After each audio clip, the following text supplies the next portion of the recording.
സാമ്പത്തിക വിദഗ്ധനും അധ്യാപകനുമായ ഡോക്ടർ ബിജി എബ്രഹാം ചേരുന്നുണ്ട്. ശ്രീ ബിജി, താങ്കളിലേക്ക് വരും മുമ്പ് Shri K V S Haridas, ഇവിടെ അഡ്വക്കേറ്റ് PM സുരേഷ് ബാബു ഈ ചർച്ചയിൽ ഇപ്പോൾ നമ്മോടൊപ്പം തുടരുന്ന ശ്രീ PM സുരേഷ് ബാബു പറഞ്ഞ യാഥാർത്ഥ്യമുണ്ട്. കാരണം അവിടെ കണക്കുകളാണ് ഇവിടെ നമ്മൾ സംസ്ഥാന ബജറ്റിൻ്റെ അതിൻ്റെ സാങ്ക്ടിറ്റി ഒക്കെ തന്നെ നമ്മൾ ചർച്ച ചെയ്യുന്നു. അതിൻ്റെ സാമ്പത്തിക സ്ഥിരത ചർച്ച ചെയ്യുമ്പോൾ ഒരു പൊളിച്ചെഴുത്ത് തേടിയതാണ് ഈ സർക്കാർ. അവിടെയാണ് ധനമന്ത്രി പറയുന്നത്. കാരണം നികുതി വരുമാനത്തിലടക്കം വലിയ മാറ്റം ആഗ്രഹിച്ചിരുന്നു.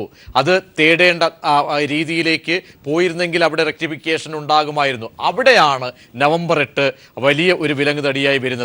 ഡോക്ടർ KN ഗംഗാധരൻ സൂചിപ്പിച്ചതുപോലെ പിച്ചിയും നുള്ളിയും ഒക്കെ തന്നെ എഴുതിപ്പിച്ച് സർവേകളിൽ അല്ലെങ്കിൽ ഈ കണക്കുകൾ വ്യാജമായി ഉണ്ടാക്കി. ഇതൊക്കെ താങ്കൾ പക്ഷേ അതിനൊരു ഉപാധിയായി പറയുന്നത് അവിടെ UP-യിൽ ഉണ്ടായ തിരഞ്ഞെടുപ്പ്, മഹാരാഷ്ട്രയിൽ ഉണ്ടായ തിരഞ്ഞെടുപ്പ്, അതൊക്കെ ഒരു അളവുകോലായി കേവലം മാത്രം പറയാൻ കഴിയുന്ന ഒരു രാഷ്ട്രീയം മാത്രമല്ലേ ശ്രീ KVS?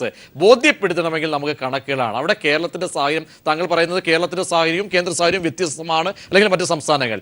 നമുക്കിവിടെ കേരളത്തിൻ്റെ ആത്യന്തികമായ വിഷയം കേരളത്തിൻ്റെതാണ്. അവിടെ ഇതൊരു വലിയ തോതിൽ ബാധിച്ചിട്ടില്ലേ? ഡോക്ടർ മേരി ജോർജ് സൂചിപ്പിച്ചു, സാമ്പത്തിക വിദഗ്ധരൊക്കെയും കണക്കുകൾ നിരത്തുമ്പോൾ ആ യാഥാർത്ഥ്യത്തിൽ നിന്ന് നമുക്ക് ഒളിച്ചോടാൻ കഴിയുമോ ശ്രീ KVS ഹരിദാസ്? അല്ല പ്രതീക്ഷേ, ഈ കണക്കുകളെക്കുറിച്ചുള്ള തർക്കമുണ്ടല്ലോ. ഇപ്പോൾ സ്റ്റാറ്റിസ്റ്റിക്കൽ ഡിപ്പാർട്ട്മെൻറ്റാണ് ഈ ഡാറ്റാസ് പുറത്തുവിട്ടത്. അത് സ്വതന്ത്രമായിട്ട് പ്രവർത്തിക്കുന്നു എന്നുള്ളതാണ് വിവക്ഷ. അതിനെ കോൺഗ്രസ് ചോദ്യം ചെയ്തിട്ടുണ്ട്. ഞാൻ എതിർക്കുകയല്ല. കോൺഗ്രസ് ആനന്ദ് ശർമ്മയുടെ പത്രസമ്മേളനം നമ്മളൊക്കെ കണ്ടതാ. അദ്ദേഹത്തിൻ്റെ പ്രസ്താവനകളുടെ വിശദാംശങ്ങളിലേക്ക് ഇനിയിപ്പോൾ കടക്കേണ്ട കാര്യമില്ല. പക്ഷേ എനിക്ക് ഇവിടെ തോന്നുന്ന ഒരു കാര്യം ശ്രദ്ധപ്പെടുത്താതെ പറ്റില്ല.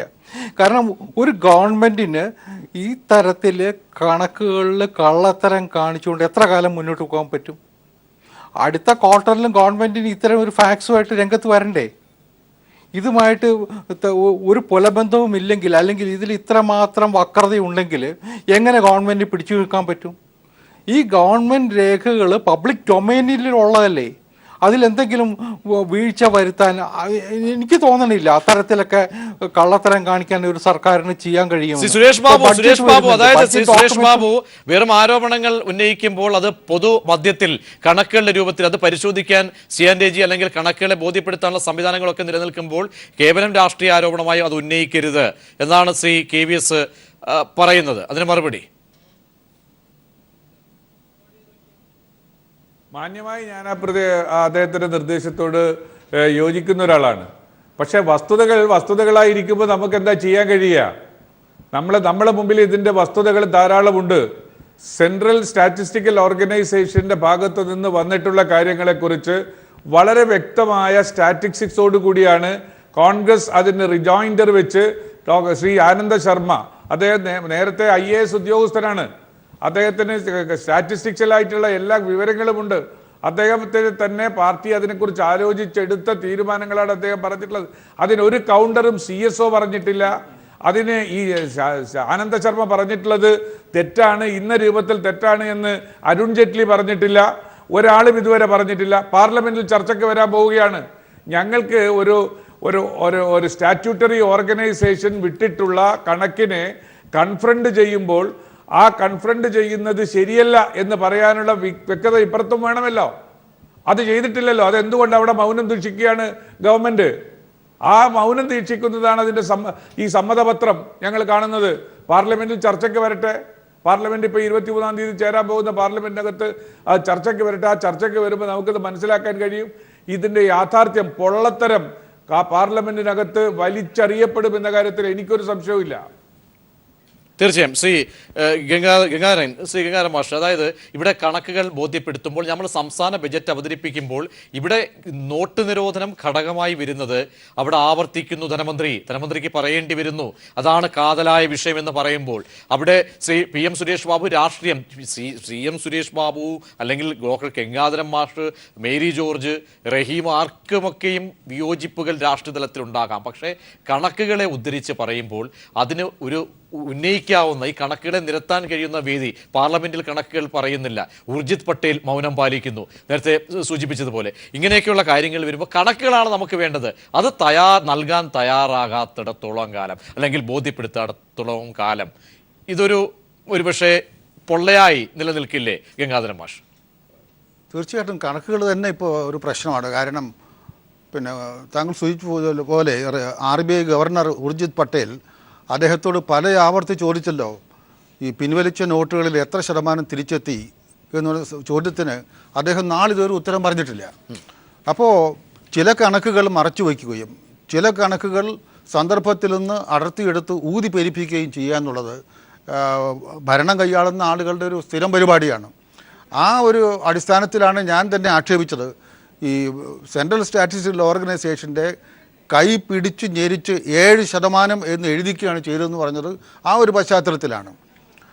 എന്തായാലും പിന്നെ ഇവിടെ ഒരു പ്രശ്നമുള്ളത് പിന്നെ 6.5% മുതൽ 6.25% വരെ ദേശീയ വരുമാന വളർച്ച കൈവരിക്കാനേ സാധിക്കൂ എന്നായിരുന്നു പറയപ്പെട്ടിരുന്നത്, ആധികാരികമായി തന്നെ പറയപ്പെട്ടിരുന്നത്. ഇപ്പോഴാകട്ടെ അത് 7% ഉയർത്തിയിരിക്കുന്നു. ഇപ്പോൾ ഒരു സംശയം ഉയർത്തുന്നതാണ്. കാരണം ഇത്രയേറെ പ്രശ്നങ്ങൾ ഈ രംഗത്തെല്ലാം ഉണ്ടായിട്ടും നോട്ട് നിരോധനം നമ്മുടെ ഇന്ത്യൻ സമ്പദ് വ്യവസ്ഥയെ ഒട്ടും ബാധിച്ചിട്ടില്ല എന്ന് പറയുന്ന ന്യായം തീർച്ചയായിട്ടും സ്വീകരിക്കാൻ കഴിയുന്നതല്ല. തൊഴിലില്ലായ്മ അതിൻ്റെ മൂർധന്യത്തിൽ എത്തിയിരിക്കുകയാണ്. കാരണം തൊഴിലാണല്ലോ ഉൽപ്പാദനം വർദ്ധിപ്പിക്കുന്നതിലെ അടിസ്ഥാന ഘടകം എന്ന് പറയുന്നത്. അതേപോലെ കൊടുക്കൽ വാങ്ങലുകൾ സ്തംഭിച്ചു, ചില്ലറ വ്യാപാരം സ്തംഭിച്ചു, വിനോദസഞ്ചാര മേഖല, പിന്നെ ഓട്ടോമൊബൈൽ രംഗം, ടെക്സ്റ്റൈൽസ്. കൃഷി കഴിഞ്ഞാൽ ഏറ്റവും കൂടുതൽ ആളുകൾ തൊഴിലെടുക്കുന്ന മേഖലയാണ് ടെക്സ്റ്റൈൽസ്. അതുപോലെ ലെതർ ഇൻഡസ്ട്രി. ഇവിടെ എല്ലാം ഉണ്ടാകുന്ന സ്തംഭനം ദേശീയ വരുമാനത്തിൽ പ്രതിഫലിക്കുന്നേയില്ല എന്ന നിലപാട് അസ്വീകാര്യമാണ്. അത് തീർച്ചയായിട്ടും നമുക്കത് ഒരു കാരണവശാലും സ്വീകരിക്കാൻ കഴിയുന്ന നിലപാടല്ല. സംസ്ഥാന ബജറ്റ് LDF സർക്കാരിന്റെ ആദ്യ സമ്പൂർണ്ണ ബജറ്റ്, ഡോക്ടർ ഐസക്കിന്റെ 8ാമത്തെ ബജറ്റ്. ഏവരും കാതോർക്കുന്നു. പ്രത്യേക പ്രതീക്ഷകൾ, സാഹചര്യങ്ങൾ. കേരളത്തിന്റെ ധനസ്ഥിതി മോശമായ ധനസ്ഥിതിയിൽ നിന്നുകൊണ്ട് കോട്ടം തട്ടാതെ ജനങ്ങളിൽ അധിക ഭാരമേൽപ്പിക്കാതെ ഡോക്ടർ ഐസക്കിന്റെ അക്കാദമിക് തലത്തിൽ നിന്നുകൊണ്ടുള്ള ബജറ്റ് എങ്ങനെയാകുമെന്ന് ഏവരും പ്രതീക്ഷിക്കുന്നു. ഡോക്ടർ ബിജി എബ്രഹാം ചേരുന്നു സാമ്പത്തിക മേഖലയിൽ നിന്നും. ശ്രീ ബിജി എബ്രഹാം, എങ്ങനെ കാണുന്നു താങ്കൾ? ഇവിടെ നമ്മൾ കഴിഞ്ഞ ചർച്ചകളിൽ വൈകിയാണെങ്കിലും താങ്കളിലേക്ക് എത്താൻ കഴിഞ്ഞില്ലെങ്കിലും താങ്കൾ ഇവിടുത്തെ ചർച്ചകളൊക്കെ തന്നെ കേട്ട് കാണും. അതായത് ശ്രീ KVS സൂചിപ്പിച്ചതുപോലെ ഒരു ന്യായീകരണം എന്ന തലത്തിൽ നോട്ട് നിരോധനത്തിനെ പറയുമ്പോഴും അതിനെ ഖണ്ഡിച്ചുകൊണ്ട് രാഷ്ട്രീയ ഭേദമന്യേ കണക്കുകൾ പലരും നിരത്തുന്നു. ഒപ്പം ധനസ്ഥിതി എന്ന പ്രകടമായ വസ്തുത, സംസ്ഥാനത്തിൻ്റെ ആ മുരടിപ്പ്, സാമ്പത്തിക അവലോകന റിപ്പോർട്ട് അടയാളപ്പെടുത്തുന്ന സാക്ഷ്യങ്ങൾ, ഇതൊക്കെ ഏത് രീതിയിലൊരു ബഡ്ജറ്റ് ആയിരിക്കും ഐസക്കിൻ്റെ ഭാഗത്തു നിന്നും ഉണ്ടാവുക, LDF സർക്കാരിൻ്റെ ഭാഗത്തു നിന്നും ഉണ്ടാവുക? തോമസ് ഐസക്കിൻ്റെ സമ്പൂർണ്ണ ബജറ്റ് ഒരർത്ഥത്തിൽ പറഞ്ഞാൽ വലിയ ഒരു പ്രതിസന്ധിയുടെ കാലഘട്ടത്തിലാണ് ഇന്ന് അവതരിപ്പിക്കാൻ പോകുന്നത്. അദ്ദേഹം അധികാരത്തിലെത്തിയിട്ട്, അദ്ദേഹത്തിൻ്റെ നേതൃത്വത്തിലുള്ള LDF മന്ത്രിസഭ അധികാരത്തിലെത്തിയിട്ട് ഒരു വർഷം പോലും തികയുന്നുമില്ല. ആദ്യ കാലഘട്ടത്തിൽ തന്നെ അധികാരത്തിലേക്ക് വരുന്ന സമയത്ത് തന്നെ ഘടനയിലെ മുരടിപ്പ്, നാണ്യ വിളകളുടെ വില തകർച്ച, ഗൾഫിൽ നിന്നുള്ള റിട്ടേണുകൾ വല്ലാതെ കുറഞ്ഞിരിക്കുന്ന ഒരു സാഹചര്യം, ഗൾഫിലൊക്കെ ഉണ്ടായിരിക്കുന്ന പ്രതിസന്ധി, സാമ്പത്തിക വളർച്ച ദേശീയ ശരാശരിയേക്കാൾ പിന്നോട്ട് പോയിരിക്കുന്ന ഒരു സാഹചര്യം കേരളത്തിൽ. അതോടൊപ്പം തന്നെ 80കളുടെ അവസാനം ഉണ്ടായിരുന്ന സാമ്പത്തിക കുതിപ്പിന് ഏതാണ്ട് ഒന്ന് പിന്നോട്ട് പോകുന്നതിൻ്റെ ചില ലക്ഷണങ്ങളൊക്കെ തന്നെ കാണിച്ചിരിക്കുന്ന ഒരു സമയത്താണ് LDF മന്ത്രിസഭ കേരളത്തിൽ അധികാരത്തിലേക്ക് വരുന്നത്. അത് ഒന്നാമതായിട്ട്. എന്നാൽ ഈ അവസ്ഥയ്ക്ക് ഈ ഒരു സമ്പൂർണ്ണ ബജറ്റ് അവതരിപ്പിക്കുന്ന സമയത്തും വലിയ വ്യത്യാസമൊന്നും തന്നെ സംഭവിച്ചിട്ടില്ല. ഇവിടെ ചൂണ്ടിക്കാണിക്കപ്പെടാതിരുന്ന ഒരു പ്രധാനപ്പെട്ട വിഷയം ഒന്ന് പറയട്ടെ. ഈ 12ാം പ്ലാനിംഗ് കമ്മീഷൻ ദേശീയ തലത്തിൽ അവസാനിക്കുന്ന ഒരു സമയത്താണ്, മാർച്ച് 31-ാം തീയതി 2012 മുതൽ 2017 മാർച്ച് 31-ാം തീയതി അവസാനിക്കുന്ന പ്ലാനിംഗ് കമ്മീഷനുകൾ ഇനിയും രാജ്യത്തുണ്ടാവില്ലെന്നും അതിന് പകരമായി നീതി ആയോഗ് പോലുള്ള ഒരു പുതിയൊരു സംവിധാനം രാജ്യത്ത് വരും, അതിനുവേണ്ട മുന്നൊരുക്കങ്ങളൊക്കെ തന്നെ നടത്തിയിരിക്കുന്നു. അപ്പോൾ ഇവിടെ പ്ലാനിംഗ് ബോർഡുകളുടെയൊക്കെ പ്രസക്തി എന്താണ്? പ്ലാനിംഗ് ബോർഡുകളൊക്കെ ഇനി ഏത് തരത്തിലാണ് പ്രവർത്തിക്കേണ്ടത്? ഇത്തരത്തിലുള്ള വലിയൊരു ആശങ്ക എല്ലാ സംസ്ഥാനങ്ങളും നേരിടുന്ന ഒരു സാഹചര്യം. ഒപ്പം തന്നെ ഈ ഡീമോണറ്റൈസേഷൻ ഉണ്ടാക്കിയിരിക്കുന്ന പ്രതിസന്ധി. Demonetisation surgical strike on black bucks എന്ന് പറഞ്ഞുകൊണ്ട് കള്ളപ്പണത്തിൻ്റെയും കള്ളനോട്ടിനെയും പിടിക്കാൻ വേണ്ടിയിട്ട്, അതിനെ നിയന്ത്രിക്കാൻ വേണ്ടിയിട്ട് ആരംഭിച്ചിരിക്കുന്ന ഈ ഒരു പദ്ധതി ഇന്ത്യയുടെ സാമ്പത്തിക സാഹചര്യങ്ങളെ വളരെ ദയനീയമായി തന്നെ ബാധിച്ചിട്ടുണ്ട് എന്ന് പറയുന്നതിൽ യാതൊരു സംശയമില്ല, വിശേഷിച്ച് കേരളത്തിൻ്റെ തന്നെ. പ്രത്യേകിച്ച് തോമസ് ഐസക് കഴിഞ്ഞ ബജറ്റിൽ തന്നെ മുൻപോട്ട് വെച്ച ഏറ്റവും നൂതനവും ഏറ്റവും പ്രോഗ്രസീവ് ആയിട്ടുള്ള ഒരു പ്രോഗ്രാമായിരുന്നു കിഫ്ബിയുമായി ബന്ധപ്പെട്ട് കേരള സംസ്ഥാന സർക്കാരിന്റെ നേതൃത്വത്തിൽ രൂപീകരിക്കപ്പെടുന്ന ഒരു കമ്പനി എന്ന നിലയിൽ താങ്കളുടെ കണക്കുകളൊക്കെ തന്നെ താങ്കൾ വീണ്ടും തേടേണ്ടതുണ്ട്. ശ്രീ ജോർജ് ജോസഫ് കൂടി നമ്മോടൊപ്പം ചേരുന്നുണ്ട്, സാമ്പത്തിക വിദഗ്ധൻ. അതിനു മുൻപ് ശ്രീ റഹീം, ഇവിടെ കണക്കുകളുടെ കാര്യങ്ങളിലേക്ക്, കാരണം ഇവിടെ റവന്യൂ ചെലവ് എത്രമാത്രം കൂടി സാക്ഷ്യപ്പെടുത്തലാണ്. കാരണം കമ്മി 1.65%, ധനക്കമ്മി, റവന്യൂ കമ്മി, ധനക്കമ്മി 3.04 ഒപ്പം പൊതുകടത്തിൻ്റെ അവസ്ഥ 1.57, ആഭ്യന്തര കടം 1.02 ലക്ഷം കോടി രൂപ. ഇങ്ങനെ കണക്കുകൾ നിരത്തിക്കൊണ്ടുള്ള സാമ്പത്തിക സർവേയാണ്. ഒക്കെയും പറയുന്നു ജനക്ഷേമ പദ്ധതികൾ വേണം, അത് രാഷ്ട്രീയ ഇച്ഛാശക്തിയോടുകൂടി നടപ്പാക്കണം. അവിടെ വെല്ലുവിളികളെ നേരിടുമ്പോൾ തന്നെ ജനക്ഷേമ പദ്ധതികൾ, ഒപ്പം നിലവിലെ സാഹചര്യങ്ങൾ, അതായത് വരൾച്ച, ഒരു കാലാവസ്ഥാ വ്യതിയാനം, 2 വിലക്കയറ്റം, വിപണിയിലെ ഇടപെടൽ, ശക്തമായ ഇടപെടൽ തേടേണ്ടതുണ്ട്. ഇതൊക്കെ ചെയ്യുമ്പോഴും പണം എവിടെ? കഴിഞ്ഞ ഇടക്കാല ബഡ്ജറ്റ് ജൂലൈയിലാണ് നടത്തിയത്.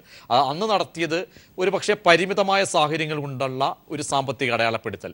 പക്ഷേ ഇന്നിപ്പോൾ വലിയൊരു സമ്പൂർണ്ണ ബഡ്ജറ്റിലേക്ക് എത്തിയാൽ കൂടിയും ആ കഴിഞ്ഞ ഇടക്കാല ബഡ്ജറ്റിലെ സാഹചര്യങ്ങൾ മാത്രം ഒരുപക്ഷെ നിലനിൽക്കുന്നു, അല്ലെങ്കിൽ അതിനപ്പുറത്തേക്ക് സംസ്ഥാനത്തിന് കടക്കാൻ കഴിയാത്ത ഒരു ധനസ്ഥിതി. ഇതാണ് ഡോക്ടർ ഐസക് അടയാളപ്പെടുത്തുന്നത്. ഇതൊരു ന്യായീകരണമായി എത്രത്തോളം നമുക്ക് പറയാൻ കഴിയും? ജനങ്ങൾക്കിതം അല്ലെങ്കിൽ ഇത്തരത്തിൽ ടെക്നിക്കാലിറ്റിയോ അല്ലെങ്കിൽ സാങ്കേതികത്വം ഒന്നും അവർ ഇഷ്ടപ്പെടുന്നില്ല. വേണ്ടുന്നത് ഇടപെടലാണ്. അതുണ്ടാകുമോ ഈ ബഡ്ജറ്റിലൂടെ? റഹീമ,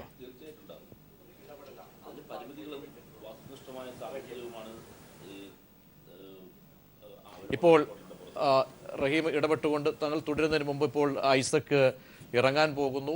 അതിൻ്റെ ദൃശ്യങ്ങളാണ് കാണുന്നത്. റഹീം, തുടരാം.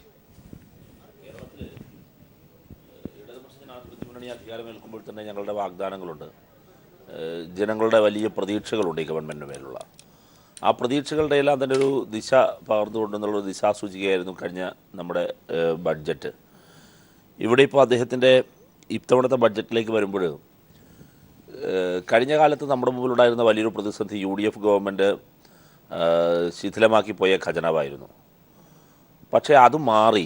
ഇപ്പോൾ അതിനേക്കാൾ ഉപരിയുള്ള പ്രശ്നം എന്താ? അതിനെ മാനേജ് ചെയ്യാനുള്ളൊരു മെക്കാനിസമായിരുന്നു കഴിഞ്ഞ ബഡ്ജറ്റിൽ അദ്ദേഹം അഭിസംബോധന ചെയ്തത്. പക്ഷേ ഇപ്പോൾ വരുമ്പോഴേക്കും ഇവിടെ പലരും നേരത്തെ ഡിസ്കസ് ചെയ്തതുപോലെ ഈ രാജ്യമാകെ വലിയൊരു മാന്ദ്യത്തിലേക്ക് പോയി. അത് ഡിമോണിറ്റൈസേഷനിലൂടെ. ഡിമോണിറ്റൈസേഷൻ്റെ ഫലമായി കേരളത്തിനുണ്ടായ വലിയ നികുതി നഷ്ടമുണ്ട്. കേരളത്തിൻ്റെ ആഭ്യന്തര ഉൽപ്പാദനത്തിൽ വന്നിട്ടുള്ള ഇടിവുണ്ട്. ഈ നികുതി വരുമാനത്തിൽ വന്ന ഇടിവും ആഭ്യന്തരോൽപാദനത്തിൽ വന്ന ഇടിവും എങ്ങനെയാണ് മാനേജ് ചെയ്യാൻ പോവുക എന്നുള്ള ഒരു വലിയ മാജിക്കൽ ഇൻഫ്ലുവൻസാണ് അദ്ദേഹത്തിൻ്റെ ബഡ്ജറ്റിൽ കേരളം ഇന്ന് കാണാൻ പോകുന്നത്.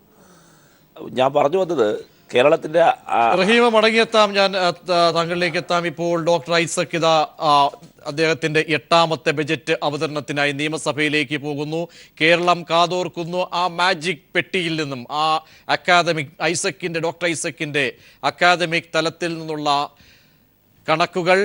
കണക്കുകളൊപ്പം തന്നെ ക്ഷേമ പദ്ധതികൾ, ജനക്ഷേമ പദ്ധതികൾ എന്തൊക്കെയായിരിക്കും ഉണ്ടാകാൻ പോകുന്നത് എന്നൊക്കെ തന്നെ പ്രതീക്ഷിക്കുന്നു. ഇനി നിമിഷങ്ങൾ മാത്രമേ ഉള്ളൂ. കൃത്യം 9 മണിയോടുകൂടി തന്നെ ഡോക്ടർ ഐസക് സഭയിൽ തൻ്റെ കണക്കുകൾ നിരത്തും. വ്യക്തമായും ഈ സാമ്പത്തിക വർഷത്തേക്കുള്ള വ്യക്തമായ നിർദ്ദേശങ്ങൾ, ജനക്ഷേമ പദ്ധതികൾ, വിലക്കയറ്റം ഉൾപ്പെടെയുള്ള ജനങ്ങളുടെ ദൈനംദിന ജീവിതത്തെ ബാധിക്കുന്ന ജീവൽ പ്രശ്നങ്ങളൊക്കെയും അതിനൊക്കെയും എന്തൊക്കെ ബദൽ നിർദ്ദേശങ്ങൾ. അരിവിലയടക്കം വർദ്ധിക്കുന്നു, കുതിക്കുന്ന സാഹചര്യത്തിൽ വിപണി ഇടപെടൽ എങ്ങനെ, വരൾച്ച എന്ന കാലാവസ്ഥാ വ്യതിയാനത്തെ എങ്ങനെ നേരിടാം തുടങ്ങി നിരവധി പദ്ധതികൾ കേരളം പ്രതീക്ഷിക്കുന്നുണ്ട്. സ്ത്രീ സുരക്ഷ, കേരളം ഏറ്റവും കൂടുതൽ പ്രതീക്ഷിക്കുന്ന സ്ത്രീ സുരക്ഷ എങ്ങനെ ഈ സർക്കാർ അതിൽ നിലപാട് സ്വീകരിക്കും, നടപടി എടുക്കും തുടങ്ങി ഒട്ടേറെ നയപരമായ കാര്യങ്ങൾ കൂടി പ്രതീക്ഷിക്കുന്നുണ്ട്. ഡോക്ടർ ഐസക് അദ്ദേഹം വാഹനത്തിൽ കയറിയിരിക്കുന്നു. എല്ലാവരും അദ്ദേഹത്തിൻ്റെ പെട്ടിയിലേക്കാണ് നോക്കുന്നത്. ആ പെട്ടി തുറക്കുമ്പോൾ അതിൽ നിന്നും എന്തൊക്കെ കണക്കുകൾ, മാജിക്കുകളായിരിക്കും പുറത്തേക്ക് ഈ ദുർബലമായ സാമ്പത്തിക സ്ഥിതിയിലും ഉണ്ടാവുക. നോട്ട് നിരോധനം അതുണ്ടാക്കിയ സമ്പദ്ഘടനയിലെ ഏറ്റവും വലിയ ആഘാതം, അതിൻ്റെ കൂടി പരിണിത ഫലങ്ങളാണ് ഇന്നത്തെ സാമ്പത്തിക അച്ചടക്കമില്ലായ്മയ്ക്ക് എന്ന് അദ്ദേഹം മാധ്യമങ്ങളോട് വ്യക്തമാക്കുകയുണ്ടായി. ഇതാ ഐസക് ഇപ്പോൾ പോയി കഴിഞ്ഞിരിക്കുന്നു. റഹീം തുടരാം. ഞാൻ പറഞ്ഞത് കേരളത്തിൽ ജനങ്ങളുടെ ആവശ്യം, കേരളത്തിന്റെ വികസനത്തിന്റെ അടുത്തൊരു ഘട്ടം, ഇതിനെല്ലാം തന്നെ അഭിസംബോധന ചെയ്യേണ്ട ഒരു വലിയ ബാധ്യത ഇടതുപക്ഷ ജനാധിപത്യ മുന്നണി ഗവൺമെന്റിനുണ്ട്. അങ്ങനെ ഒരു പുതിയ കേരളത്തെ പടുത്തുയർന്നതിനാവശ്യമായിട്ടുള്ള ചുവടുവയ്പ്പുകൾ ഞങ്ങൾ മുമ്പോട്ട് കൊണ്ടുപോകുമ്പോൾ വലിയ പ്രതിസന്ധി, നേരത്തെ ഞാൻ സൂചിപ്പിച്ചു, UDF ഗവൺമെൻറ് ഉണ്ടാക്കി വെച്ച് പോയ സാമ്പത്തിക പ്രതിസന്ധി മാത്രമല്ല, ധവളപത്രത്തിലൂടെ നമ്മൾ കണ്ട കേരളത്തിൻ്റെ നിജസ്ഥിതി മാത്രമല്ല, അതിന് പുറമേയുള്ളൊരു വലിയ പ്രശ്നം കൂടി ഇപ്പോൾ വന്നിരിക്കുന്നതാണ് ഡിമോണിറ്റൈസേഷൻ വന്നിരിക്കുന്നത്. പക്ഷേ ഇതിനിടയിലും ഈ യാഥാർത്ഥ്യങ്ങൾ അദ്ദേഹം പറഞ്ഞതല്ലാതെ ഈ യാഥാർത്ഥ്യങ്ങൾക്കപ്പുറത്ത് പ്രശ്നങ്ങളെ എങ്ങനെ അഭിസംബോധന ചെയ്യാം. വികസന പ്രവർത്തനം മുടങ്ങുന്നില്ല എന്ന് അദ്ദേഹം പറയുന്നു. അദ്ദേഹം പൊതുമേഖലയുടെ ഉയർത്തെഴുന്നേൽപ്പ് ലക്ഷ്യമിടുന്നു എന്ന് അദ്ദേഹം ഇന്നിപ്പോൾ പറഞ്ഞതായി വാർത്തകൾ വരുന്നു. അപ്പോൾ പരമ്പരാഗത വ്യവസായ മേഖല വലിയ തിരിച്ചടി നേരിടുന്നു, അതിനെ അഭിസംബോധന ചെയ്യുന്നു. പിന്നെ താങ്കൾ നേരത്തെ സൂചിപ്പിച്ചതുപോലെ കേരളത്തിൻ്റെ പരിസ്ഥിതി, അതോടൊപ്പം സ്ത്രീ സുരക്ഷ തുടങ്ങിയ മേഖലകളിൽ യാതൊരു സംശയവും വേണ്ട, ഇടതുപക്ഷ ജനാധിപത്യ മുന്നണി നല്ല ഒരു ബഡ്ജറ്റായിരിക്കും അവതരിപ്പിക്കാൻ പോകുന്നത്. അത് പ്രത്യേകിച്ചും ഇന്ത്യക്ക് തന്നെ മാതൃകയാകും ശ്രീ തോമസ് ഐസക്കിൻ്റെ ബഡ്ജറ്റ്. കാരണം ഈ പ്രതിസന്ധി ഇന്ത്യയുടെ മാത്രം പ്രതിസന്ധിയല്ല, കേരളത്തിന് മാത്രം പ്രതിസന്ധിയല്ല. ഇന്ത്യയുടെ വിവിധ സംസ്ഥാനങ്ങൾ, രാജ്യത്താകെ വലിയ തൊഴിൽ നഷ്ടവും സാമ്പത്തിക മാന്ദ്യവും നികുതി വരുമാനത്തിലെ ചോർച്ചയും എല്ലാം തന്നെ ഉണ്ടായിട്ടുണ്ട്. അപ്പോൾ എങ്ങനെയാണ് ഇതര സംസ്ഥാനങ്ങളിൽ നിന്നും വ്യത്യസ്തമായി ഈ പരിമിതികൾക്കിടയിലും വികസന പ്രവർത്തനത്തിനായുള്ള പണം കണ്ടെത്തുക എന്നതൊരു മാജിക്കാണ്, നേരത്തെ പ്രജീഷ് പറഞ്ഞതുപോലെ. ആ മാജിക് എങ്ങനെയാണ് കാണിക്കുന്നതെന്നൊരു സംശയം വേണ്ട. ഇതര സംസ്ഥാനങ്ങൾക്ക് പഠനവിധേയമാക്കാൻ കഴിയുന്ന ഒരു മാതൃകയായിരിക്കും സഖാവ് തോമസ് ഐസക്കിൻ്റെ ഭാഗത്ത് ഉണ്ടാവുക എന്ന തരത്തിൽ സംശയമില്ല. തീർച്ചയായും അടങ്ങിയത് ശ്രീ ജോർജ് ജോസഫ്, ആലങ്കാരികമായി നമുക്ക് മാജിക് എന്നൊക്കെ പറയാം, അവകാശപ്പെടാം. ഡോക്ടർ ഐസക് ആണ് വരാൻ അല്ലെങ്കിൽ ഇത് വ്യവസ്ഥ കൈകാര്യം ചെയ്യുന്നത്, അതിന് നേതൃത്വം നൽകുന്നത്. പക്ഷേ യാഥാർത്ഥ്യങ്ങളെ തമസ്കരിക്കാനും കഴിയുകയില്ല ഇന്നത്തെ സാഹചര്യത്തിൽ. എത്രത്തോളം ബോധ്യത്തോടുകൂടി ധനമന്ത്രിക്ക്, കാരണം വിഭവ സമാഹരണം ഉണ്ടാകണം, മൂലധന നിക്ഷേപം അത് ഏതൊക്കെ തലത്തിൽ കഴിഞ്ഞ ബഡ്ജറ്റിൽ വെച്ചുവോ അതിൻ്റെയൊക്കെ തന്നെ പൂർത്തീകരണത്തിലേക്ക് വരണം. കാരണം അതൊക്കെ ഒരു വിലയിരുത്തൽ കൂടിയാണ്. ഈ സാമ്പത്തിക രേഖ വയ്ക്കുമ്പോൾ കഴിഞ്ഞ ബഡ്ജറ്റിൻ്റെ കൂടിയൊക്കെ തന്നെ പൂർത്തീകരണത്തിൻ്റെ ഒക്കെ തന്നെ വിലയിരുത്തലുകൾ ഒക്കെയാകും. മാത്രവുമല്ല, ആഭ്യന്തര സാഹചര്യങ്ങൾ അതൊരു വെല്ലുവിളിയായി മാറുന്നുണ്ടോ? ആ ആഭ്യന്തര സാഹചര്യങ്ങൾ മറികടക്കാൻ എത്രത്തോളം ഇടപെടലായിരിക്കും ഈ സർക്കാരിൻ്റെ ഭാഗത്തു നിന്ന് ഉണ്ടാവുക എന്നാണ് താങ്കൾ കണക്കുകൂട്ടുന്നത്, ശ്രീ ജോർജ് ജോസഫ്? തീർച്ചയായിട്ടും ഇവിടെ ഗവൺമെൻറ് ഒരു വലിയ വെല്ലുവിളി തന്നെ നേരിടുന്നുണ്ട്. കാരണം നേരത്തെ ഇവിടെ ചർച്ചയിലെല്ലാം നേരത്തെ പറഞ്ഞതുപോലെ തന്നെ ആഭ്യന്തര വരുമാനത്തിൽ, പ്രത്യേകിച്ച് നികുതി വരുമാനത്തിലൊക്കെ ഉണ്ടായിട്ടുള്ള ഇടിവ്, ഇങ്ങനെയുള്ള കാര്യങ്ങൾ ഒരു വശത്ത് നിൽക്കുമ്പോൾ തന്നെ ഡിമോണിറ്റൈസേഷൻ കൊണ്ട് കേരളത്തിൻ്റെ സമ്പദ് വ്യവസ്ഥയ്ക്ക് ഒരു കനത്ത ആഘാതം തന്നെ ഉണ്ടായിട്ടുണ്ട്. കാരണം കേരളം പ്രധാനമായിട്ടും നമുക്കറിയാം ഒരു കൊമേഴ്സ്യൽ സ്റ്റേറ്റാണ്, ഒരു വാണിജ്യപരമായ കച്ചവടപരമായ കുറേ കാര്യങ്ങളൊക്കെ നടക്കുന്ന ഒരു സ്റ്റേറ്റ് എന്നുള്ള നിലയിൽ, അല്ലെങ്കിൽ ഹെവി ആയിട്ടുള്ള ഉൽപ്പാദനങ്ങൾ നടക്കാത്ത ഒരു സ്റ്റേറ്റ് എന്നുള്ള നിലയിൽ കേരളത്തിൻ്റെ വാണിജ്യ മേഖലയ്ക്ക് വലിയ ആഘാതം ഈ ഡിമോണിറ്റൈസേഷൻ ഏൽപ്പിച്ചിട്ടുണ്ട്. അതുകൊണ്ടാണ് നികുതി വരുമാനത്തിലും പ്രത്യേകിച്ച് കൊമേഴ്സ്യൽ ടാക്സ് ഇനത്തിലുള്ള വരുമാനത്തിൽ കുറവ് നേരിട്ടത്. ഈ ഒരു പ്രത്യേക സാഹചര്യത്തിൽ കേരളത്തിലെ സ്വകാര്യ രംഗത്തുള്ള നിക്ഷേപം വളരെ താഴോട്ട് പോകുന്നൊരവസ്ഥയുണ്ട്. ഒന്ന്, ജനങ്ങളിൽ നിക്ഷേപകരെ സംബന്ധിച്ചിടത്തോളം പുതിയ കാര്യങ്ങൾ തുടങ്ങുന്നതിനുള്ള ഒരു ആശങ്കയും അതുപോലുള്ള കാര്യങ്ങളൊക്കെ ഉണ്ട്. എങ്ങനെയാണ് കാര്യങ്ങൾ നിയന്ത്രിക്കാൻ പോകുന്നത്, സമ്പദ് വ്യവസ്ഥയിൽ എന്ത് നിയന്ത്രണങ്ങൾ കൊണ്ടുവരാൻ പോകുന്നു എന്നൊക്കെയുള്ളൊരു വലിയ ആശങ്കയുണ്ട്. അതുകൊണ്ട് പണം മുടക്കുന്നതിനെ സംബന്ധിച്ചിടത്തോളം ആ പണം മുടക്കുന്നത് ഇപ്പോൾ സുരക്ഷിതമായിരിക്കുമോ, വേണ്ടത്ര നേട്ടം കിട്ടുമോ, അല്ലെങ്കിൽ ഏതെങ്കിലും രീതിയിലുള്ള അന്വേഷണങ്ങളിലേക്കോ മറ്റു കാര്യങ്ങളിലേക്കൊക്കെ പോകാൻ സാധ്യതയുണ്ടോ എന്നുള്ളൊരു അനിശ്ചിതാവസ്ഥയുണ്ട്. ആ അനിശ്ചിതാവസ്ഥ തീർച്ചയായിട്ടും സാമ്പത്തിക നിക്ഷേപ സാഹചര്യങ്ങൾക്ക് ഗുണകരമായ ഒന്നല്ല. അങ്ങനെ സ്വകാര്യ മേഖല നിക്ഷേപത്തിൽ നിന്നും പതുക്കെ പിൻവാങ്ങിയിരിക്കുന്ന, നമുക്കറിയാം കഴിഞ്ഞ കുറച്ച് നാളുകളായിട്ട് പുതിയ സ്ഥാപനങ്ങളോ പുതിയ ഇനീഷ്യേറ്റീവുകളോ ഒന്നും സ്വകാര്യ മേഖലയിൽ നമുക്ക് കാണാൻ കഴിയുന്നില്ല. ഉള്ളത് തന്നെ അങ്ങനെ നിലനിർത്തിക്കൊണ്ടു പോവുകയാണ്. ഈ ഒരു സവിശേഷ സാഹചര്യത്തിൽ ഗവൺമെൻറ്റിൻ്റെ ഇൻവെസ്റ്റ്മെൻറ്റ് കൊണ്ടാണ് ഇനി എങ്ങനെയും ഈ ഇക്കോണമി ഒന്ന് ബൂസ്റ്റ് ചെയ്തെടുക്കാൻ കഴിയുള്ളൂ. അതുകൊണ്ട് തീർച്ചയായിട്ടും ഡോക്ടർ ഐസക്കിൻ്റെ ബഡ്ജറ്റിൽ ഗവൺമെൻറ് സെക്ടറിൻ്റെ ഇൻവെസ്റ്റ്മെൻറ്റ്, ഗവൺമെൻറ് എന്താണ് ചെയ്യാൻ പോകുന്നത്, ഇപ്പോൾ അദ്ദേഹം പറഞ്ഞ കിഫ്ബി വഴിയുള്ള കാര്യങ്ങളടക്കമുള്ള കാര്യങ്ങളിൽ ഗവൺമെൻറ് ഇൻവെസ്റ്റ്മെൻറ്റ് ഉയർത്തുക എന്നുള്ളതാണ് ഈ ഒരു സന്നിഗ്ധ ഘട്ടത്തിൽ ഗവൺമെൻറ് ചെയ്യാൻ കഴിയുന്നത്. അത് എത്രത്തോളം ഉണ്ടാകും, എങ്ങനെയാണത് പ്രതീക്ഷിക്കുന്നത്? ക്ഷേമ പ്രവർത്തനങ്ങളെക്കാൾ ഉപരി, ക്ഷേമ പ്രവർത്തനങ്ങൾ ആൾറെഡി നടക്കുന്നുണ്ട്, ഒരുപക്ഷെ ക്ഷേമ പദ്ധതികളിലെ പെൻഷൻ അടക്കമുള്ള കാര്യങ്ങളിൽ എന്തെങ്കിലും വർധന വരുത്തോ, ഇങ്ങനെയുള്ള മൈനറായ കാര്യങ്ങളാണ് ബഡ്ജറ്റിൽ നമ്മൾ പ്രതീക്ഷിക്കുന്നുള്ളൂ. അതിലപ്പുറം പക്ഷെ അവിടെ ശ്രീ ജോർജ് ജോസഫ്, കാരണം നമ്മൾ പറയുമ്പോൾ ഈ കിഫ്ബി ഒരു വലിയൊരു ദിശാസൂചകമായിരുന്നു, ഒരു കാൽവെപ്പായിരുന്നു കിഫ്ബി. അവിടെ 4000 കോടിയിലേറെ രൂപയുടെ ഒരു പദ്ധതി ആവിഷ്കരിക്കുന്നു, പൂർത്തീകരണത്തിനായി വരുന്നു. പക്ഷേ നമ്മളത് പുനഃപരിശോധിക്കുമ്പോൾ അവിടെ നമുക്ക് ചില വലിയ തടസ്സങ്ങൾ ഇപ്പോഴും, അല്ലെങ്കിൽ അതിൻ്റെ പൂർത്തീകരണത്തിൽ നോക്കുമ്പോൾ ഒരു സ്വയം വിമർശനമായി പല കാര്യങ്ങളും ഉന്നയിക്കേണ്ടി വരുന്നു.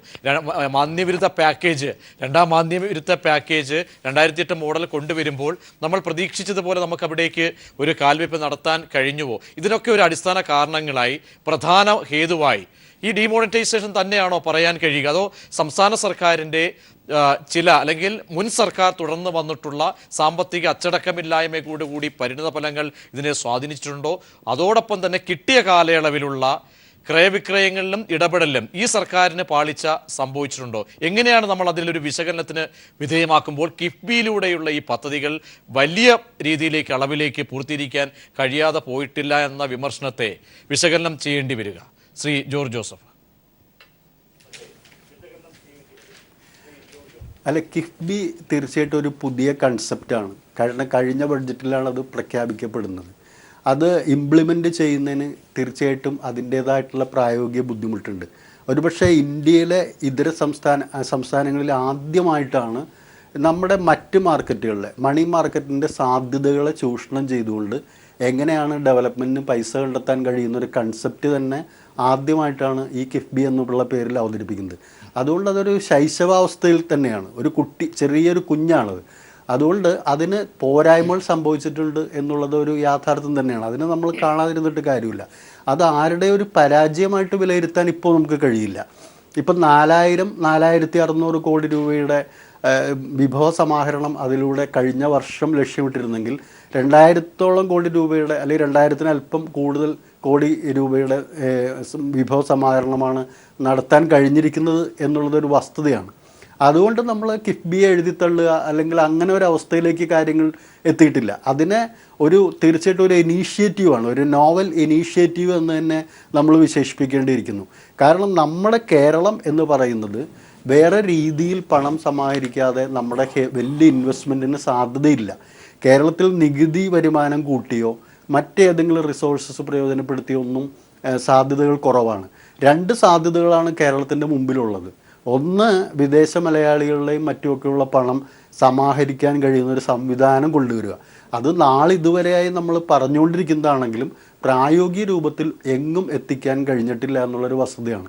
അതോടൊപ്പം മറ്റ് ചാനലുകളിൽ, മണി മാർക്കറ്റിലും ക്യാപിറ്റൽ മാർക്കറ്റിലും മറ്റ് ബോണ്ട് മാർക്കറ്റിലും ഒക്കെ ഒരുപാട് പണം കണ്ടെത്താനുള്ള സാധ്യതകളുണ്ട്.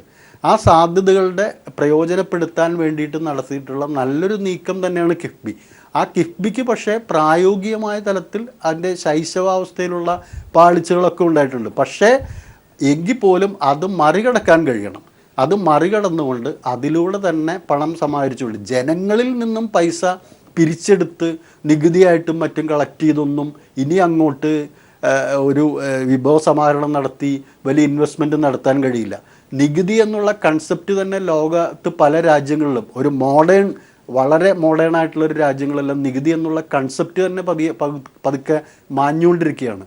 വേറെ രീതിയിലുള്ള പണം സമാഹരിക്കുക, ജനങ്ങളെ കുത്തിപ്പിഴിഞ്ഞെടുക്കാതിരിക്കുക എന്നുള്ളൊരു പുതിയ ചിന്താഗതിയിലേക്ക് തന്നെ ലോക സാമ്പത്തിക രംഗം. ഞാൻ മടങ്ങിയെത്താം. ശ്രീ KVS ഹരിദാസ്, താങ്കൾ നേരത്തെ വീണ്ടും ആവർത്തിക്കേണ്ടി വരുന്നത്, താങ്കളെ പോലെയുള്ള ആളുകൾക്ക് നാവ് പിഴ എന്തായാലും ഉണ്ടാകുമെന്ന് ഞാൻ കരുതുന്നില്ല. പക്ഷേ താങ്കളൊക്കെ അടിയുറച്ച് ഇപ്പോഴും വിശ്വസിക്കുന്ന ആ ഡിമോണിറ്റൈസേഷൻ്റെ ആ ഘടകങ്ങൾ അത് ഞാൻ ചോദിക്കുന്നത് ഉർജിത് പട്ടേൽ പോലും പ്രകടിപ്പിക്കാത്ത ഈ ആത്മവിശ്വാസം നിങ്ങളൊക്കെ പ്രകടിപ്പിക്കുന്നത് എന്തുകൊണ്ട്? ഈ കേരളത്തിലെ ഈ സാഹചര്യത്തെ നമുക്ക് ഈ ധനമന്ത്രി ഡോക്ടർ ഐസക്കിൻ്റെ അക്കാദമിക് നിലവാരത്തെയൊക്കെ നമുക്ക് അംഗീകരിക്കേണ്ടി വരും. അദ്ദേഹം ഒരുപക്ഷെ മാജിക് എന്നൊന്നും നമ്മൾ അങ്ങനെ ഒരു ആലങ്കാരികമായി പറയുന്നെങ്കിലും ഒരു പരിധിവരെ അദ്ദേഹത്തിൻ്റെ സാമ്പത്തിക മേഖലയെ പിടിച്ചിരുത്താനൊക്കെയുള്ള അദ്ദേഹം കഴിവ് പ്രകടിപ്പിച്ചുള്ള വ്യക്തിയാണ്. അദ്ദേഹം കൂടി ഒരു ഉപാധിയായി ഈ ഒരു ഡിമോണിറ്റൈസേഷൻ ഉണ്ടാക്കിയ ഘടകങ്ങൾ അതാണ് എന്ന് ആവർത്തിക്കുന്നുണ്ടെങ്കിൽ അത് നമുക്ക് തള്ളേണ്ട വസ്തുതയാണോ? അതിലെ ചെറിയ അംശമെങ്കിലും താങ്കൾ പറയുന്നത് ഒരർത്ഥത്തിലുമേ ബാധിച്ചിട്ടില്ല. അവിടെ കണക്കുകൾ കേന്ദ്ര സർക്കാരിൻ്റെ പക്കലുള്ള കണക്കുകൾ അതൊക്കെ തന്നെ ബോധ്യമുള്ളതാണ് എന്ന് പറയുമ്പോൾ കേരളം എന്ന സംസ്ഥാനമാണ് ആ സംസ്ഥാനത്തിൻ്റെ മുരടിപ്പിന് ആധാരമായ ഘടകങ്ങളിൽ മുഖ്യമായി നിഴലിക്കുന്ന ഒരു വസ്തുതയായി ഇത് മാറുന്നു എന്ന് ധനമന്ത്രി പറയുമ്പോൾ അതിൽ യാഥാർത്ഥ്യമില്ലാതെ അദ്ദേഹം ഇങ്ങനെ ഒരു പ്രസ്താവന നടത്തുമോ ശ്രീ KVS?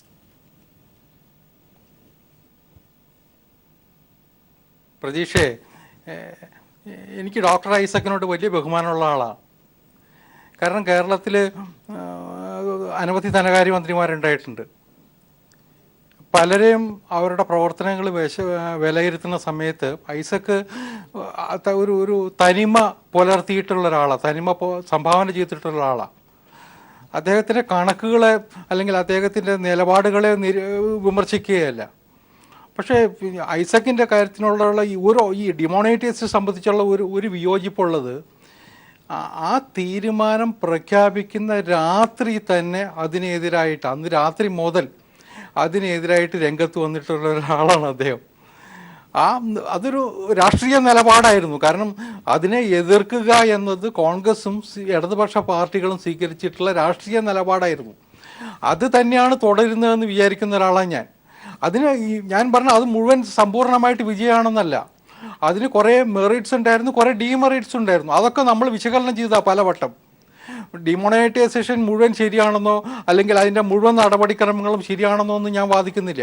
അതിൽ കുറേ പരാജയങ്ങളുണ്ടായിരുന്നു, കുറേ വീഴ്ചകളുണ്ടായിരുന്നു. ആ വീഴ്ചകൾ നിലനിർത്തിക്കൊണ്ട് തന്നെയാണ് ഗവൺമെൻറ്റിന് ഇത്രത്തോളം മുന്നോട്ട് പോകാൻ പറ്റിയത്, അല്ലെങ്കിൽ ജനങ്ങൾക്കിടയിൽ വിശ്വാസ്യത ആർജിക്കാൻ കഴിഞ്ഞത് എന്നതേ ഞാൻ ചൂണ്ടിക്കാണിച്ചുള്ളൂ.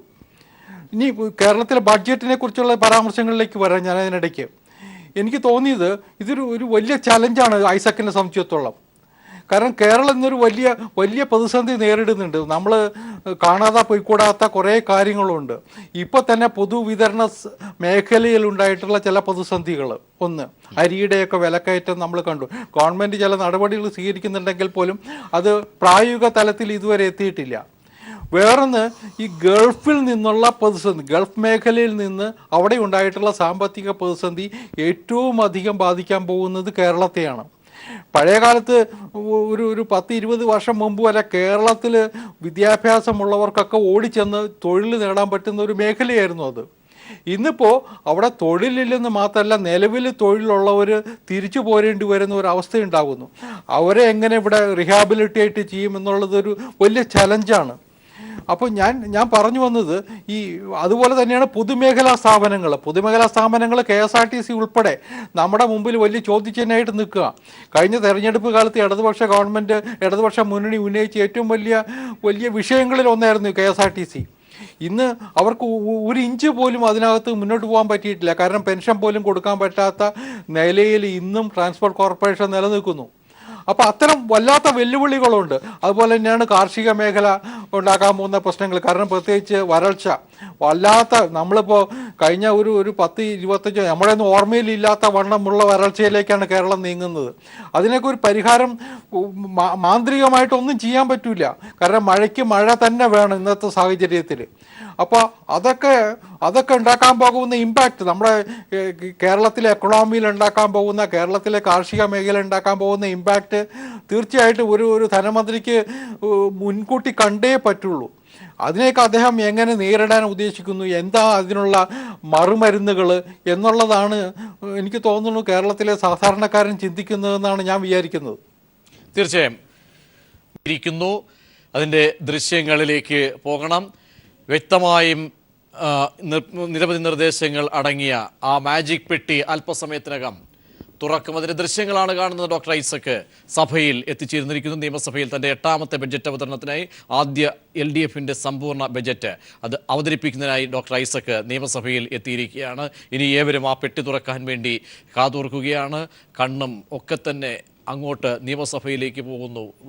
ബജറ്റ് അവതരണം അല്പസമയത്തിനകം തന്നെ ഉണ്ടാകും. ഡോക്ടർ തോമസ് ഐസക്കിൻ്റെ നാവിൽ നിന്നും ഉയർന്നു വരുന്ന ഓരോ വാക്കുകളും സമ്പദ്ഘടനയുടെ ഏകീകരണത്തിന്, സുസ്ഥിര സമ്പദ് വ്യവസ്ഥയ്ക്ക്, സുസ്ഥിര സാമൂഹ്യ വ്യവസ്ഥയ്ക്ക്, വിദ്യാഭ്യാസ മേഖലയ്ക്കൊക്കെ തന്നെ മുതൽക്കൂട്ട് എങ്ങനെയാകും, നിർദ്ദേശങ്ങൾ എങ്ങനെയാകും, അതായിരിക്കും ഏവരും ഉറ്റുനോക്കുന്നത്. ഡോക്ടർ ബിജി എബ്രഹാം, ഇനി ഗ്രാമീണ മേഖലയിലെ ജീവനാഡിയായിരുന്ന ആ സഹകരണ മേഖലയെ തച്ചുടയ്ക്കപ്പെട്ട ഒന്നുകൂടിയായിരുന്നു ഈ ഡിമോണിറ്റൈസേഷൻ്റെ ഒരു ഇമ്പാക്റ്റായി നമ്മളൊക്കെ തന്നെ കണ്ടത്, വിലയിരുത്തിയത്. അവിടെ സർക്കാരിൻ്റെ മുന്നിൽ അതൊരു വലിയൊരു ബാധ്യതയായി വരുന്നുവോ, അതിൻ്റെ ഒരു ബദൽ മാർഗങ്ങൾ രൂപീകരിക്കുക, അത് ബഡ്ജറ്റിൽ ഉണ്ടാവുക, ഈ കരുത്തുറ്റ മേഖലയെ വീണ്ടും ഏതെങ്കിലും രീതിയിൽ താളം തെറ്റിയിട്ടുണ്ടെങ്കിൽ അതിന് കൈത്താങ്ങ്, ഇതൊക്കെ സർക്കാരിൻ്റെ ഒരു ബാധ്യതയായി വരുന്നുണ്ടെങ്കിൽ ബഡ്ജറ്റിൽ അതെങ്ങനെ പ്രതിഫലിക്കുമെന്നാണ് താങ്കൾ കരുതുന്നത്? വളരെ ശരിയായ ഒരു ചോദ്യമാണ്. ഡിമോണറ്റൈസേഷൻ നടപ്പിലാക്കിയതോടുകൂടി കേരളത്തിൻ്റെ സാമ്പത്തിക ഘടനയിൽ വലിയ ആഘാതങ്ങളാണ് ഉണ്ടായിരിക്കുന്നതെന്നുള്ളതിൽ യാതൊരു തർക്കവുമില്ലാത്ത കാര്യമാണ്. വിശേഷിച്ച് ഇപ്പോൾ സൂചിപ്പിച്ചതുപോലെ സഹകരണ മേഖല എന്ന് പറയുന്നത് കേരളത്തിലെ സാധാരണക്കാരായ മനുഷ്യരുടെ നട്ടൽ നിവർത്തി നേരെ നിൽക്കാൻ സഹായിച്ച ഒരു പ്രസ്ഥാനമാണ് സഹകരണ മേഖല എന്ന് പറയുന്നത്. ഈ തമ്പ്രാൻ്റെ മുമ്പിൽ പോയി കൈ നീട്ടി ഓച്ചാനിച്ച് നിൽക്കുന്ന ഒരു സാഹചര്യം കേരളത്തിലെ കർഷകർക്കും കർഷക തൊഴിലാളികൾക്കും മറ്റു മേഖലയിലുള്ള സാധാരണക്കാരായ മനുഷ്യനും ആ ഒരു സാഹചര്യം ഇല്ലാതാക്കിയത് ഈ ശക്തമായിട്ടുള്ള സഹകരണ മേഖലയുടെ സാന്നിധ്യം തന്നെയായിരുന്നു. മാത്രവുമല്ല, ഞാൻ മുമ്പ് പ്രജീഷ് ചോദിച്ചൊരു ചോദ്യമുണ്ട്, ഡിമോണറ്റൈസേഷൻ എങ്ങനെയാണ് കേരളത്തിൻ്റെ സാമ്പത്തിക മേഖലയിൽ ഉണ്ടാക്കിയ ആഘാതം എന്ന് പറയും. ഞാൻ ആദ്യം പറഞ്ഞതുപോലെ കിഫ്ബി പോലുള്ള ഒരു സ്ഥാപനത്തിൽ ധനസമാഹരണത്തിന് വേണ്ടിയിട്ട് ഏറ്റവും അധികം തോമസ് ഐസക് പ്രതീക്ഷ അർപ്പിച്ചിരുന്നത് ഈ കോപ്പറേറ്റീവ് സെക്ടറിൽ തന്നെയാണ്, ഈ സഹകരണ മേഖലയിൽ തന്നെയാണ്. അപ്പോൾ പ്രത്യേകിച്ച് മോട്ടോർ വെഹിക്കിൾ ടാക്സിൽ നിന്നും പെട്രോൾ സെസ്സിൽ നിന്നും അതോടൊപ്പം സെബിയും RBIയും നിർദ്ദേശിക്കുന്ന അല്ലെങ്കിൽ പറഞ്ഞിട്ടുള്ള ധനസമാഹരണ മാർഗങ്ങളോടൊപ്പം തന്നെ ഇതിൻ്റെ പ്രവർത്തന മൂലധനം കണ്ടെത്തേണ്ടിയിരുന്നത് സഹകരണ മേഖലയിൽ നിന്ന് തന്നെയാണ്. എന്നാൽ ഈ സഹകരണ മേഖലയെ തളർത്തുന്ന, സഹകരണ മേഖലയിൽ മുഴുവനും കള്ളപ്പണമാണ് എന്നുള്ള ഒരു തരത്തിലുള്ള ഒരു വലിയ തെറ്റായിട്ടുള്ളൊരു പ്രചരണമാണ് ഈ ഡിമോണറ്റൈസേഷൻ്റെ ഭാഗമായിട്ട് ഉണ്ടായിരുന്നത്. എന്നാൽ ഓർക്കണം, ഈ സഹകരണ സംഘങ്ങളെല്ലാം തന്നെ റിസർവ് ബാങ്ക് മുൻപോട്ട് വയ്ക്കുന്ന റിസർവ് ബാങ്കിൻ്റെ റെഗുലേഷൻ ആക്റ്റിൽ നിന്ന് പുറത്താണ്, അതിൻ്റെ ആ പരിധിക്ക് വരുന്നതല്ല. ഇത് കൊമേഴ്ഷ്യൽ ബാങ്കോ ഷെഡ്യൂൾഡ് ബാങ്കോ അല്ല സഹകരണ സംഘങ്ങൾ എന്ന് പറയുന്നത്. നികുതി കൊടുക്കുന്നില്ല എന്നും പറഞ്ഞുകൊണ്ട് നികുതി കൊടുക്കാനായിട്ട് വ്യവസ്ഥയില്ല. ജവഹർലാൽ നെഹ്റുവിൻ്റെ കാലഘട്ടം മുതൽ ഇന്ത്യൻ ഗ്രാമീണ സമ്പദ് വ്യവസ്ഥയുടെ നട്ടെല്ലായിട്ടാണ് സഹകരണ സംഘങ്ങളെ കണ്ടിട്ടുള്ളത്. അപ്പം അതുകൊണ്ട് തന്നെ ഇത് നികുതിയിൽ നിന്ന് ഒഴിവാക്കി കൊടുത്തിരിക്കുകയാണ്. ഈ സാഹചര്യം ഒന്നും മനസ്സിലാക്കാതെ സഹകരണ സംഘങ്ങളെ തകർക്കുന്ന തരത്തിലുള്ള തീരുമാനങ്ങളായിരുന്നു ഈ ഡിമോണറ്റൈസേഷനും അല്ലെങ്കിൽ കേന്ദ്ര സർക്കാർ എടുത്തിരുന്ന നയങ്ങൾ. ഒരുപക്ഷെ ഞാൻ നിശ്ചയമായിട്ടും പ്രതീക്ഷിക്കുന്നു തോമസ് ഐസക്കിനെ പോലുള്ള രാജ്യം ഏറ്റവും പ്രതീക്ഷയോടെ ഉറ്റുനോക്കുന്ന ഒരു ധനമന്ത്രി കേരളത്തിലെ ജനങ്ങൾ വളരെ പ്രതീക്ഷയോടെ തന്നെയാണ് കാണുന്നത്. ഈ ബജറ്റിൽ സഹകരണ മേഖലയെ ഉദ്ധരിക്കുന്നതിനുമായി ബന്ധപ്പെട്ട നിരവധി പദ്ധതികൾ ഉണ്ടാവുന്നുള്ള യാതൊരു തർക്കവുമില്ല, ഒന്നാമത്. രണ്ടാമത് ഈ GSTയുമായി ബന്ധപ്പെട്ടതും കൂടെ എനിക്കൊന്ന് ചർച്ചയ്ക്ക് വിധേയമാക്കണം. ഈ ബജറ്റിൽ നികുതിയുമായി ബന്ധപ്പെട്ട വലിയ നിർദ്ദേശങ്ങളൊന്നും തന്നെ ഉണ്ടാവാൻ സാധ്യതയില്ല. കാരണം ഏതാനും മാസങ്ങൾക്കുള്ളിൽ ഇന്ത്യയിൽ ഗുഡ്സ് ആൻഡ് സർവീസസ് ടാക്സ് നടപ്പിലാക്കാനായിട്ട് പോവുകയാണ്. എക്സൈസ് ഡ്യൂട്ടിയും സെയിൽസ് ടാക്സും വാല്യൂ ആഡഡ് ടാക്സ് എന്ന പലതരത്തിലുള്ള നികുതിക്ക് പകരം ഏകീകൃതവും പരോക്ഷവുമായ മൂല്യവർദ്ധിത നികുതിയാണല്ലോ goods and service tax. Keralam ഒരു ഉപഭോക്തൃ സംസ്ഥാനമാണ്. ഇന്ത്യയിൽ ഏതാണ്ട് 2.25 ലക്ഷം ജനങ്ങൾ താമസിക്കുന്ന ഒരു ചെറിയ ഒരു ഭൂവിടത്തിൽ അതായത് ഡ്യൂറബിൾസ് ആയിട്ട് ഈട് നിൽക്കുന്നതായിട്ടുള്ള ഗുഡ്സ് കൺസ്യൂം ചെയ്യുന്നതിൽ 15% വരുന്നത് കേരളത്തിലെ ജനങ്ങളാണ്. അതുകൊണ്ട് തന്നെ ഒരു ഉപഭോക്തൃ സംസ്ഥാനം എന്ന നിലയിൽ കേരളത്തിന് അത് നിശ്ചയമായിട്ട് ഗുണം ചെയ്യും. 90:10 90% സംസ്ഥാനത്തിനും 10% കേന്ദ്രത്തിന്റെ വിഹിതം എന്ന നിലയിലാണ് വരുമാനം. പ്രതീക്ഷ ശ്രീ ബിജി എബ്രഹാം, ശ്രീ റഹീം, ഇവിടെ നമ്മൾ നോട്ട് നിരോധനത്തിലേക്ക് വീണ്ടും കടന്നു വരുന്നത് അതാണ് ആധാര ചില അല്ലെങ്കിൽ ഒരു പ്രതികൂല സാഹചര്യമായി ആവർത്തിക്കുന്നത്. ഇവിടെ ശ്രീ KVS സൂചിപ്പിച്ച ഒരു ഘടകം നിങ്ങളൊക്കെയും പറയുന്നത് അല്ലെങ്കിൽ ഈ സഹകരണ മേഖലയെ തന്നെ പ്രതികൂലമായി ബാധിച്ചിട്ടുണ്ടെങ്കിൽ അത് നിങ്ങൾ വരുത്തിയിട്ടുള്ള പിഴവുകളുടെ തന്നെ ഒരു ഉത്തരവാദിത്തമില്ലായ്മയുടെ ഘടകങ്ങൾ അവിടേക്കാണ് വരുന്ന പൊതുവിതരണ സമ്പ്രദായത്തിൽ ഉണ്ടായിട്ടുള്ള താളപ്പിഴ. ആ താളപ്പിഴ അത് കേന്ദ്രത്തിൻ്റെ മുകളിലേക്ക് നിങ്ങൾ കെട്ടിവെക്കുന്നു. വിലക്കയറ്റത്തിൽ അവിടെ ഇടപെടാൻ നിങ്ങൾക്ക് കഴിഞ്ഞിട്ടില്ല. 6 മാസമാണെങ്കിൽ കൂടിയും ചില ഏകീകരിക്കേണ്ട അല്ലെങ്കിൽ നികുതി വരുമാനം ഉണ്ടാക്കേണ്ട മേഖലകളിൽ നിന്ന് പോലും ഒരുപക്ഷെ നിങ്ങൾക്കിടപെടാൻ കഴിഞ്ഞില്ല. പകരം അത് മുഴുവൻ, അതിൻ്റെ ബാധ്യത മുഴുവൻ കേന്ദ്രത്തിലേക്ക്, കേന്ദ്രത്തിൻ്റെ നയ തീരുമാനം അല്ലെങ്കിൽ നയപ്രഖ്യാപനം എന്ന രീതിയിലേക്ക് ആ തീരുമാനത്തിലേക്ക് കൊണ്ടെത്തിക്കുകയാണ്. അത് ബോധപൂർവമാണ്. പക്ഷേ ഇതിനൊക്കെ ജനങ്ങൾ ഇതിനെ ഒന്നും തന്നെ കാണുന്നില്ല. അതിന് തെളിവാണ് UP-യിലെ തെരഞ്ഞെടുപ്പ്, മഹാരാഷ്ട്രയിലുണ്ടായ തെരഞ്ഞെടുപ്പ് ഫലങ്ങളൊക്കെയും ഉണ്ടായത് എന്ന KVSന്റെ നിരീക്ഷണത്തെ എങ്ങനെ നമുക്ക് വിശകലനം ചെയ്യാൻ കഴിയും റഹീം? KVS അങ്ങനെ പറയാൻ കഴിയുള്ളൂ. പക്ഷേ യാഥാർത്ഥ്യങ്ങൾ അങ്ങനെ അല്ലല്ലോ സാറേ. ഇപ്പോൾ KVS വളരെ തന്ത്രപരമായി കേരളം നേരിടാൻ പോകുന്ന വലിയ പ്രശ്നങ്ങളിലൊന്നായി ചൂണ്ടിക്കാണിച്ചത് എന്താ? ഗൾഫിൽ നിന്നുള്ള വരുമാനത്തിൻ്റെ കുറവിനെ കുറിച്ചാണ്. അതുമാത്രമല്ല, ഇവിടെ ഇപ്പോൾ സാമ്പത്തിക നിരീക്ഷകരിൽ ഒരാൾ പറഞ്ഞല്ലോ, കേരളത്തിൻ്റെ സഹകരണ മേഖലയിലുണ്ടായ ആഘാതം കേരളത്തെ ബാധിക്കില്ലേ? എന്തേ KVS അതിനെക്കുറിച്ച് മിണ്ടിയില്ല? അദ്ദേഹം പറയുന്നു മെരിറ്റുമുണ്ട്, ഡീമെരിറ്റുണ്ട് എന്നാണ്. ആർക്കാണ് മെരിറ്റ് ഉള്ളത്? തീർച്ചയായിട്ടും മെരിറ്റ് ഉണ്ട്. ആർക്കാണ് സർ മെരിറ്റ് ഉള്ളത്? മെരിറ്റ് ഉള്ളത് ഈ രാജ്യത്തെ ഓൺലൈൻ മാർക്കറ്റിൽ ശ്രദ്ധ കേന്ദ്രീകരിച്ചിരുന്ന രാജ്യത്തിനകത്തും പുറത്തുമുള്ള വൻകിട കോർപ്പറേറ്റുകൾക്കാണ് നേട്ടമുണ്ടായത്.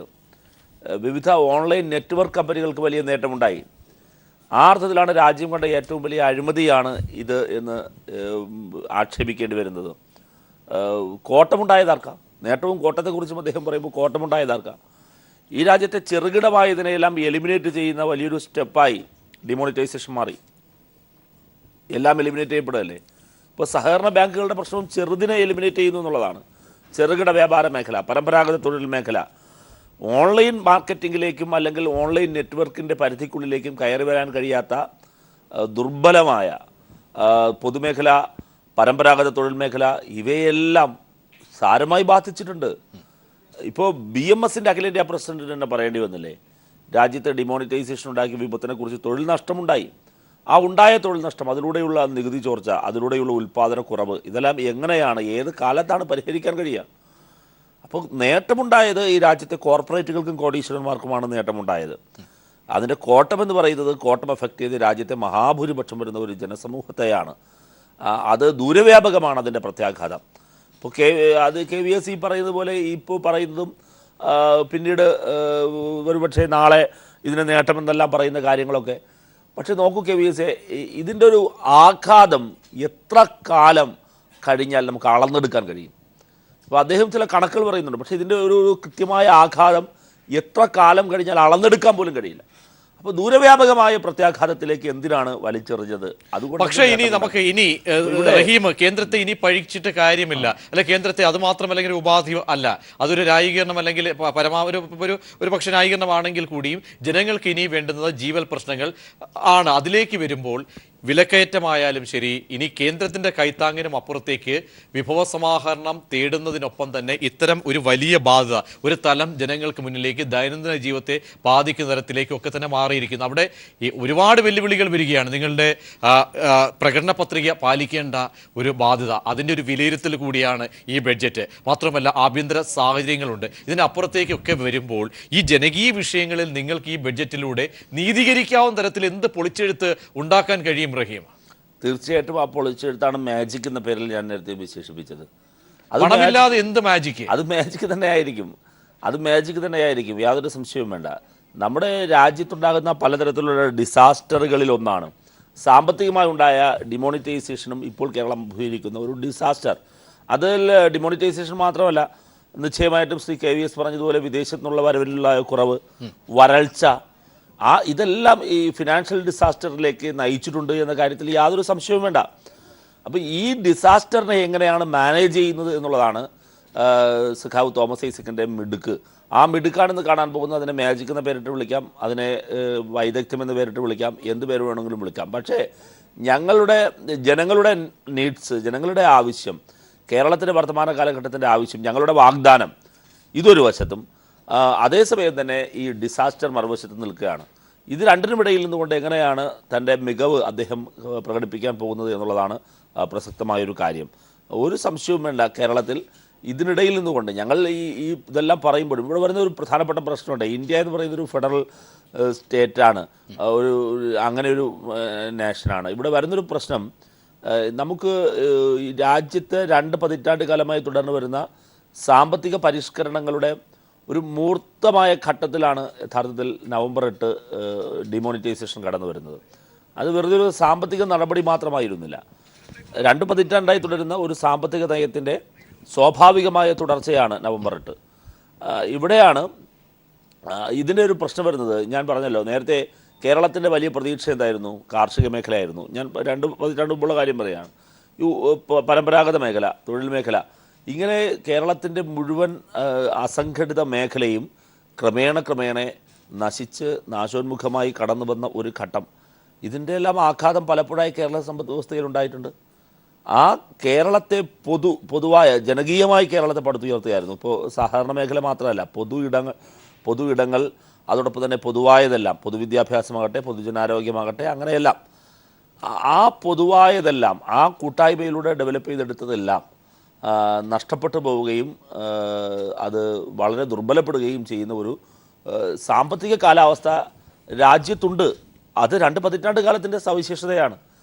ഇതിനെല്ലാം ഓരോ ഘട്ടത്തിലും നമ്മൾ അഭിസംബോധന ചെയ്തിട്ടുണ്ട്. ഇപ്പോൾ കഴിഞ്ഞ തോമസ് ഐസക്കിൻ്റെ കാലഘട്ടത്തിലായിരുന്നു വലിയൊരു പ്രതിസന്ധി വന്നത്. കേരളത്തിൻ്റെ ചരിത്രത്തിൽ ഏറ്റവും അധികം സർക്കാർ ജീവനക്കാർ പെൻഷൻ പറ്റിപ്പോയത് അന്ന് അദ്ദേഹം ധനകാര്യമന്ത്രിയായിരിക്കുമ്പോഴാണ്. ഞങ്ങളതിനെ നേരിട്ടില്ലേ? തീർച്ചയായും. അതായത് മാജിക്ക് അതേ സമയത്ത് തന്നെ അന്ന് ഗ്ലോബൽ ഫിനാൻഷ്യൽ ക്രൈസിസും കടന്നു വന്നിരുന്നു. അന്ന് ഗ്ലോബൽ ഫിനാൻഷ്യൽ ക്രൈസിസും അതോടൊപ്പം തന്നെ ഈ സാമ്പത്തികമായി കേരളത്തെ അഭിമുഖീകരിക്കേണ്ടി വന്നൊരു പ്രതിസന്ധിയും, ഇത് രണ്ടിനെയും അതിജീവിച്ചുകൊണ്ട് ഞങ്ങൾക്ക് മുന്നോട്ട് പോകാൻ കഴിയും. തീർച്ചയായും പണമില്ലെന്ന് പറയുമ്പോഴും മാജിക്ക് ഉണ്ടാകുമെന്ന് തന്നെയാണ് ഏവരും കരുതുന്നത്. ഈ ഉപരിപ്ലവമായി വരുന്ന പ്രതീക്ഷകളെ എങ്ങനെ കണക്കുകളിലൂടെ നേരിടും, അല്ലെങ്കിൽ കണക്കുകൾ നിരത്തി സമർത്ഥിക്കും, ഒരു വ്യക്തമായ ഒരു സമഗ്രമായ ബദൽ സംവിധാനം സാമ്പത്തിക മേഖലയിൽ ഉണ്ടാക്കും, ഇതൊക്കെ കാണാൻ പോകുന്നു അല്പസമയത്തിനകം.